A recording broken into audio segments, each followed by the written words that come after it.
राधे राधे दोस्तों, श्री शिवाय नमस्तुभ्यम। शिवलिंग की पूजा करके दिखाऊंगा। चलिए शुरू करते हैं। सबसे पहले मैं आपको जल बताऊंगा गणेश जी के स्थान पर।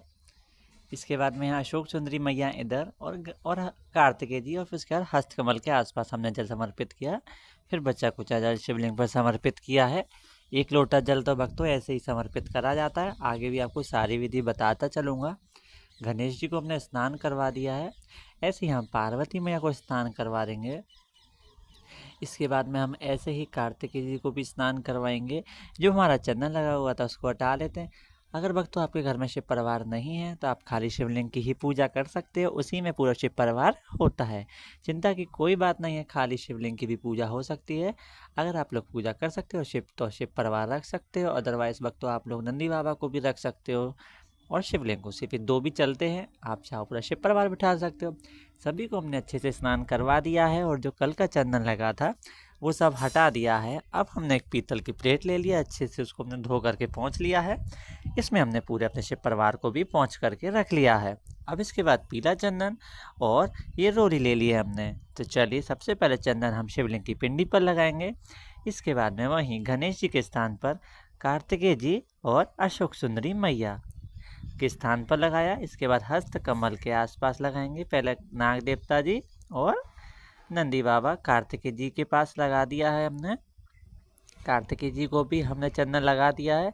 इसके बाद फिर से हाथ उंगली में चंदन लेकर के हस्त कमल के आसपास भी हम चंदन लगा देते हैं। इसके बाद में अब हम रोली लेंगे। जो रोली हम गणेश जी को लगाएंगे, गणेश जी को भी हमने रोली या आप लोग लाल चंदन भी लगा सकते हो।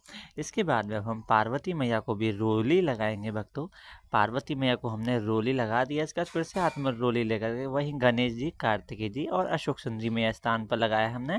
इसके बाद में वहीं हस्तकमल के आसपास हमने रोली भी समर्पित करी है। थोड़ा सा नाग देवता और नंदी बाबा पर भी हमने रोली लगा दी है। इसके बाद में त्रिशूल पर हमने थोड़ा सा चंदन समर्पित कर दिया है। अब इसके बाद में हमारे पास साबुत चावल के दाने हैं जो हम शिवलिंग पर और पूरे शिव परिवार थोड़े थोड़े समर्पित कर देंगे। देख सकते हो हमने चावल यानी साबुत अक्षत के दाने समर्पित हमने कर दिए हैं। अब इसके बाद में ये हमारे पास हैं कुछ बेलपत्र ताज़े टूटे हुए। आप चाहो तो बेलपत्र 3-4 दिन तक यूज़ कर सकते हो, जब तक वो टूट ना जाए या सूख ना जाए। सबसे पहले अशोक सुंदरी मैया के स्थान पर हमने एक बेलपत्र समर्पित करा है। अब नंदी बाबा पर बेलपत्र मैं आपको बताऊँ कैसे समर्पित होता है। एक बेलपत्र समर्पित नहीं होता है। एक बेलपत्र जो समर्पित होता है, जो शिवलिंग की साइड उसकी डंडी हो, एक बेलपत्र उनके आगे समर्पित होता है जिसकी डंडी गणेश जी की साइड हो। ऐसे गणेश जी को ऐसे नंदी बाबा को ऐसे बेलपत्र समर्पित किया जाता है आगे पीछे से करके। अब इसके बाद में हमने ये 4 से 5 बेलपत्र अपने शिवलिंग पर समर्पित कर दिया है। नंदी बाबा को मनोकामना पूरी करने के लिए ऐसे ही बेलपत्र समर्पित होता है। अब इसके बाद में हम सभी को ये हमने कनेर के पुष्प समर्पित कर दी है, जो कि गणेश जी को अति प्रिय है। अपराजिता के पुष्प भी शिवलिंग को अति प्रिय है। जो नीले कलर के पुष्प होते हैं, अपराजिता में वाइट कलर भी आता है। अब इसके बाद में हमने कुछ गुलाब की पंखड़ियाँ आती हैं, हमने उनसे भी पुष्पों की वर्षा हमने कर दी है। अब इसके बाद में थोड़ी सी हम धूप बत्ती को प्रज्वलित कर लेते हैं और हम साइड में धूप बत्ती दिखा करके रख लेते हैं ताकि कि वातावरण पवित्र हो जाए। आप लोग इसके बाद में आप लोग चाहो तो दिया भी प्रज्वलित कर सकते हो, लेकिन मैं आपको एकदम सही और सरल और एकदम आसान और अच्छी विधि आपको दिखा रहा हूँ जो काफ़ी लाभदायक है। अब इसके बाद में देख सकते हो हमने भक्तों इसके बाद में ये लगा दिया है कलावा।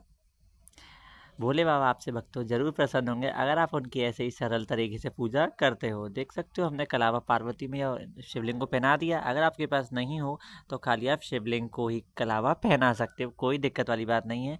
अब इसके बाद हम थोड़ा थोड़ा इत्र सभी को लगा देंगे। ये मोगरे का इत्र है जो हमने पूरे शिव परिवार के आसपास थोड़ा थोड़ा लगा दिया है। आसपास कलावे में भी लगा सकते हो आप लोग। थोड़ा थोड़ा हमने सभी जगह पर इत्र की सेवा हमने कर दी है।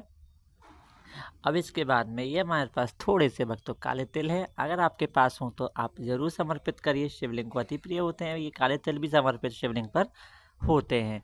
इसके बाद भक्तों माँ अन्नपूर्णा को खुश करने के लिए ये हमारे पास जौ हैं, तो जौ भी भक्तों शिवलिंग पर ही समर्पित किए जाते हैं। शिवलिंग को भी काफ़ी प्रसन्न हो जाते हैं थोड़े से जौ समर्पित करने से। 2 लौंग, 1 लौंग का जोड़ा यानी कि 2 लौंग आपको शिवलिंग को अति प्रिय ज़रूर समर्पित करनी चाहिए। इससे रोग की मुक्ति भी होती है। काली मिर्च भी आप लोग समर्पित करते हैं, उससे भी रोग की मुक्ति होती है। उम्मीद करता हूँ आपको पसंद आई होगी। श्री शिवाय नमस्तुभ्यम।